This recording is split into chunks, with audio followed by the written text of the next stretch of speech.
दोस्तों, पुराणों में भी यह बात साफ साफ उल्लेखित है कि सर्प मानव होते हैं, जिन्हें हम इच्छाधारी नाग नागिन के नाम से जानते हैं। धरती में कई जगह पर लोगों ने इन्हें अपनी आंखों से देखा है। आप भले ही इच्छाधारी नागों के होने पर विश्वास करो ना करो, परंतु यह दुनिया जितना आप जानते हो उससे कहीं ज्यादा जटिल है और चमत्कारों से भरी है। और ऐसा ही एक चमत्कार दिखा उत्तर प्रदेश में, जहां जब एक नागिन ने गाय को बचाया और जो गाय को काट रहे कसाई थे उनके साथ जो किया, सुन हैरान रह जाओगे। तो दोस्तों, इस सच्ची घटना को सुनने से पहले जो भी महादेव के सच्चे भक्त हैं, कमेंट बॉक्स में हर हर महादेव जरूर लिख दे। दोस्तों, हम बात कर रहे हैं उत्तर प्रदेश के प्रतापगढ़ में रहने वाले सुरेश जी की। सुरेश जी अपनी पत्नी सुमित्रा के साथ अपना घर बार चला रहे थे।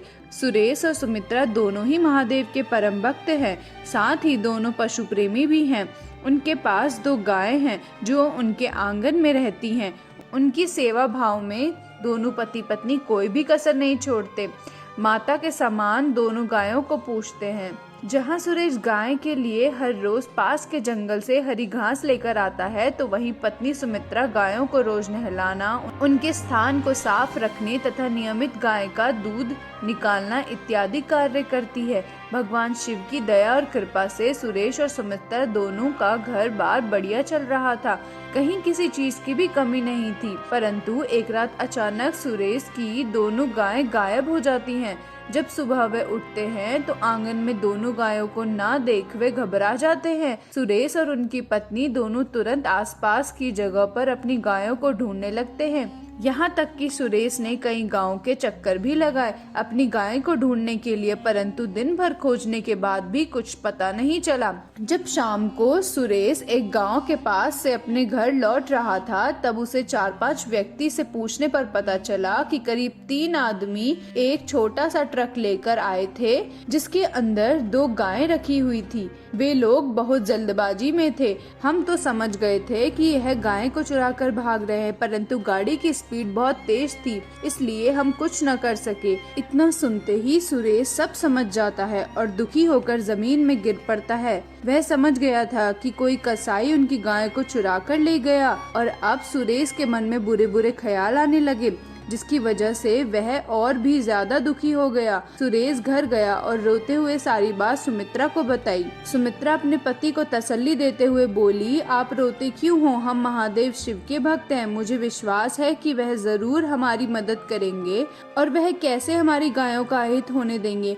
उन गायों के ताजे दूध से आप रोज महादेव शिव का अभिषेक किया करते थे। तुम देखना, जल्द सब कुछ सही हो जाएगा। आओ हम दोनों महादेव शिव से अपनी गायों के लिए प्रार्थना करें।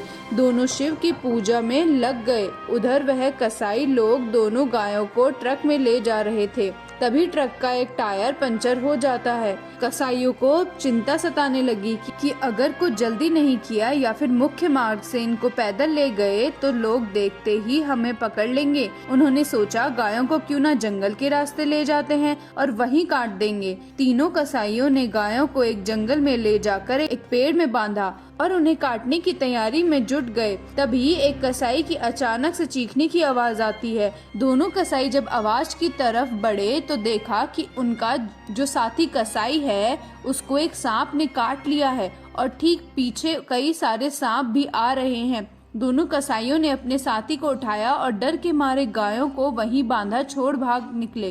तभी कुछ ग्वाले उधर से निकलते हैं जहां पर वह गाय बंधी थी। वे उन बंधी गायों को खोल देते हैं। गायों को अपने स्वामी सुरेश के घर का पता था। वह दोनों गायें सीधे घर की तरफ निकल जाती है। उधर सुरेश और सुमित्रा जब दोनों गायों को अपने घर के द्वार पर कुशल मंगल देखते हैं तो दोनों की खुशी का ठिकाना नहीं रहता। सबसे पहले वे अपने महादेव शिव को धन्यवाद करते हैं, फिर अपने गायों को प्यार। तो दोस्तों, आपने देखी महादेव की भक्ति।